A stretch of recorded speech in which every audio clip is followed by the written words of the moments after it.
और प्यार का ना आप सक्सेस रेशियो देख लो, सीए से भी कम है। 2 से 4% कपल से सक्सेसफुली मैरिड है, वरना बाकी ना ब्रेकअप के बाद लड़कियों की हो जाती है शादी, फिर वही लड़कियां कुछ सालों बाद मायके आती है तो देखती है कि उसका बॉयफ्रेंड उसकी याद में देसी पी के शक्तिमान बना हुआ है, कूड़े के ढेर में खड़ा होकर तूफान उठा रहा है।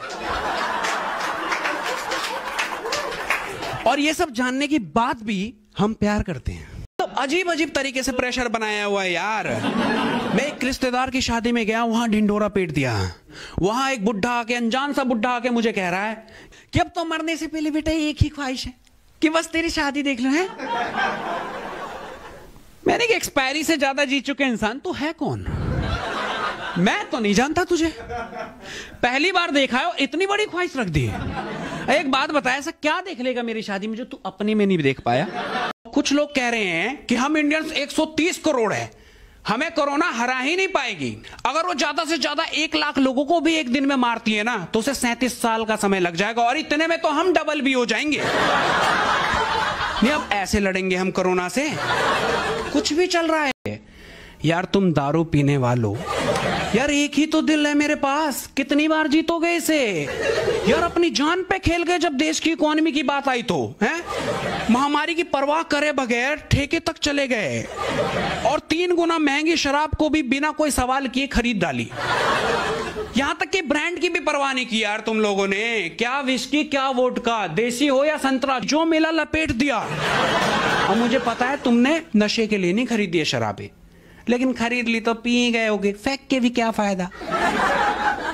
असल मकसद तो तुम्हारा सरकार को पैसा देना था ताकि वो देश चला सके, और इसका एहसास तक नहीं होने दिया लोगों को।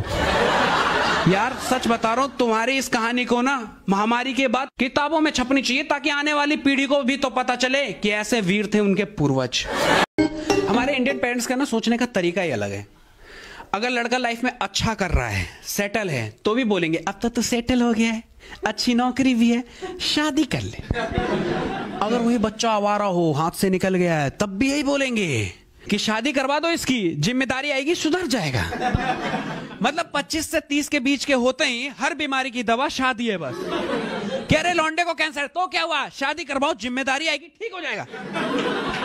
कुछ नहीं होता कैंसर वैंसर। लेकिन इस पूरे कोरोना काल में जिसने सबसे ज्यादा पागल बनाया ना, वो है ये मीडिया वाले। यार अपने हिसाब से न्यूज दिखाते हैं। पहले एक पेशेंट निकलने पे ऐसे चिल्ला चिल्ला के बताते थे कि जी हाँ एक और नया पेशेंट निकला, पूरे इलाके को सील कर दिया गया है और प्रशासन की टीम पता लगा रही है कि कौन कौन उसके संपर्क में आया था, क्योंकि ये बहुत ही खतरनाक वायरस है और इसने तो अब अपना आकार भी बदलना शुरू कर दिया, तो इसलिए घर में ही रहे।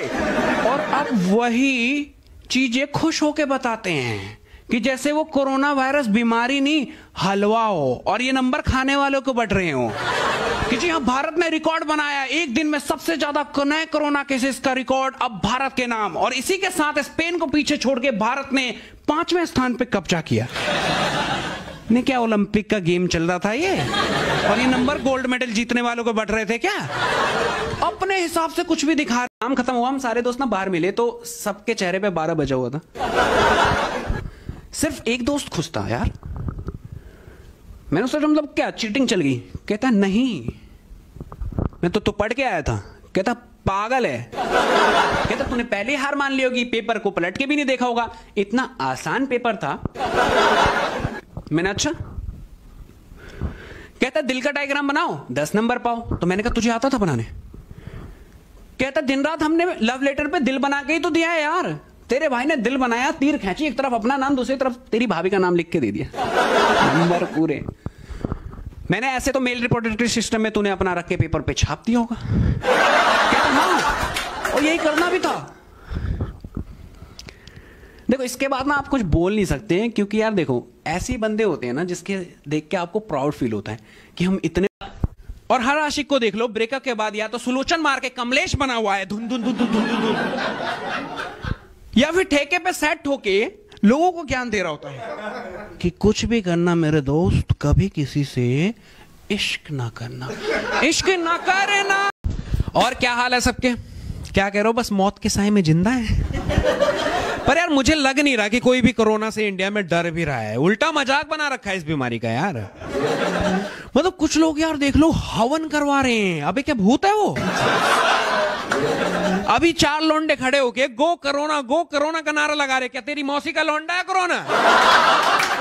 बीमारी है वो, मतलब मौत को मजाक बना रखा है यार। तो मेरा ना एक क्लोज फ्रेंड का ग्रुप है जिसमें हम 7 दोस्त बचपन से ही साथ हैं।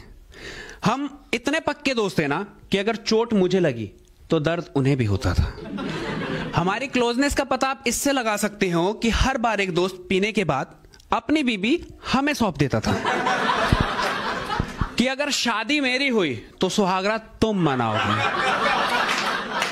और हम मना करते थे कि नहीं यार नहीं भाई, क्या बात कर रहा है यार, भाभी मां समान होती है, नहीं पाप लगेगा भाई। वो गुस्सा हो जाता था कि ओए बोल दिया ना तो बोल दिया, तुम्हारी भी बीवी हुई हो। हमने कि ठीक। तो स्कूल के भी क्या दिन थे यार, मैं तो बहुत मिस करता हूं अपने स्कूल डेज को, एंड आई गेस आप लोग भी बहुत ज्यादा मिस करते होगे स्कूल डेज को। उन मेमोरीज को दोबारा जीना चाहते होगे, लेकिन अब वो पॉसिबल नहीं है यार। अब तो सिर्फ उन यादों में जी सकते हैं कि क्या दिन थे यार। कभी भी स्लैप डे मना देते थे, दोस्तों के लंच बॉक्स पे टूट पड़ते थे, फिक्र नहीं करते थे, हर दिन मजे में। सबसे ज्यादा स्ट्रगल सिर्फ उन्होंने किया है। इतना तो इंडिया पाकिस्तान के पार्टीशन के वक्त पे भी लोगों ने स्ट्रगल नहीं किया है जितना सिर्फ उन्होंने स्कूल जाने में कर दिया।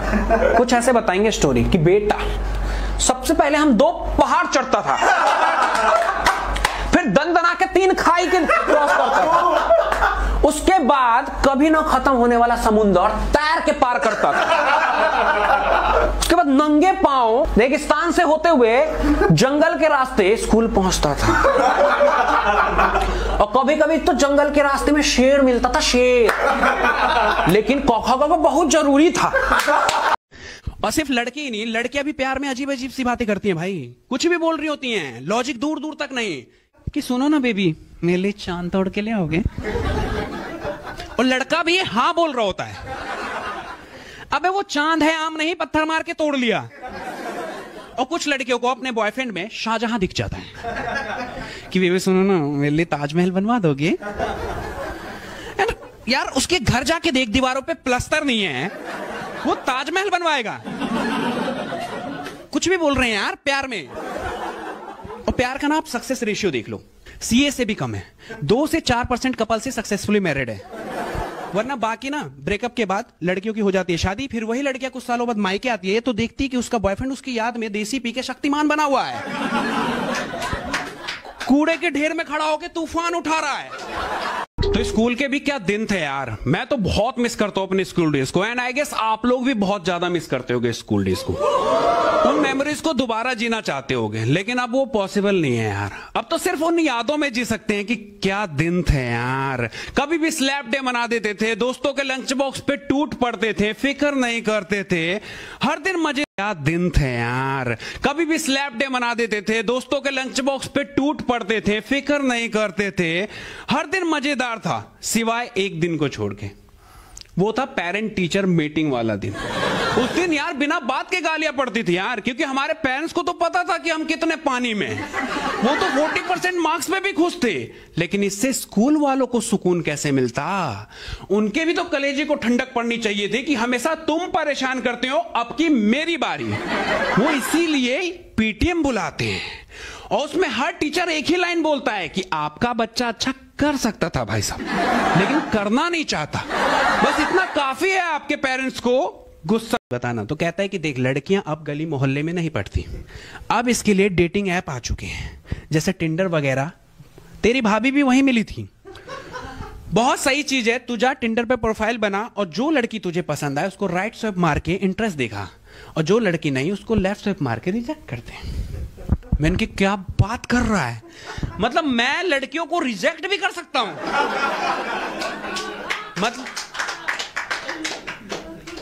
मतलब जो हक भगवान ने नहीं दिया वो ये एप्लीकेशन दे रही है। तो मैंने ना टिंडर डाउनलोड किया, साथ ही साथ प्ले स्टोर पे जितने भी डेटिंग ऐप थे सबको डाउनलोड कर लिया। मैट्रिमोनियल साइट पे भी प्रोफाइल बना डाली कि कोई नहीं यार शादी भी कर लेंगे, बस सिंगल। परेशान थे, एक तो लड़की की शादी है, इतना प्रेशर होता है ना लड़की की शादी में भाई, सब घूम रहे टेंशन में, कोई एंजॉय नहीं कर रहा, सिर्फ काम काम काम। शादी वाले दिन भी काम कर रहे हैं यार लोग। मैं डीजे खाली देख के मैं नाचने चला गया, वहां एक बंदा हाथ जोड़ के सामने खड़ा हो गया कि बेटा हम लड़की वाले हैं। मैंने हाँ पता है। तो डीजे से उतरो, इससे बारातियों के लिए। मैं कोल्ड ड्रिंक पीने गया, बंदा फिर आ गया कि बेटा हम लड़की वाले हैं। मैं परेशान होकर साइड में कुर्सी पे जाके बैठ गया, बंदा वहां भी आ गया कि मैंने कहा ठीक है भाई हम लड़की वाले हैं, समझ गया, जमीन पे बैठ जाता हूं खुश। पर एक बात बता, फिर हमें बुलाए क्यों? कहता ताकि काम करवा सके। थोड़ी कसर रह जाती है, उसको ये ब्लैक बोर्ड पे छपे टॉपर्स के नाम पूरी कर देती है कि उसके 95% और तेरे सिर्फ 40%। कहां रह गया इतना गैप? तू भी तो इंसान का ही बच्चा है ना, फिर तेरा दिमाग इतना बंद कैसे हो गया बता? और यार 40% मार्क्स बेकार कैसे हुए? अच्छे तो हैं यार, पासिंग मार्क्स से 7% ज्यादा है। और अगर स्कूल की नजर में ये बेकार हैं तो पासिंग मार्क्स को 33% से हटा के 80% कर दो ना यार, ताकि बच्चे नेक्स्ट क्लास में जाने के लिए 80% की मेहनत करेंगे। अभी तो 33% से ही काम चल रहा है, तो 80% लाने का क्या फायदा? कौन सा ये 80% लाने पे 5th क्लास से सीधा 8th में प्रमोट कर देंगे कि नहीं तुम्हारे नंबर बहुत ज्यादा है, तुम्हें 8th में ही जाना होगा? नहीं ना, ये 40 और 80 दोनों को 6th में ही प्रमोट करेंगे। तो क्या फायदा है फिर 80% लाने का यार? सिर्फ पेपर में नंबर बढ़ाने के लिए अपने सुख चैन को बर्बाद कर दे।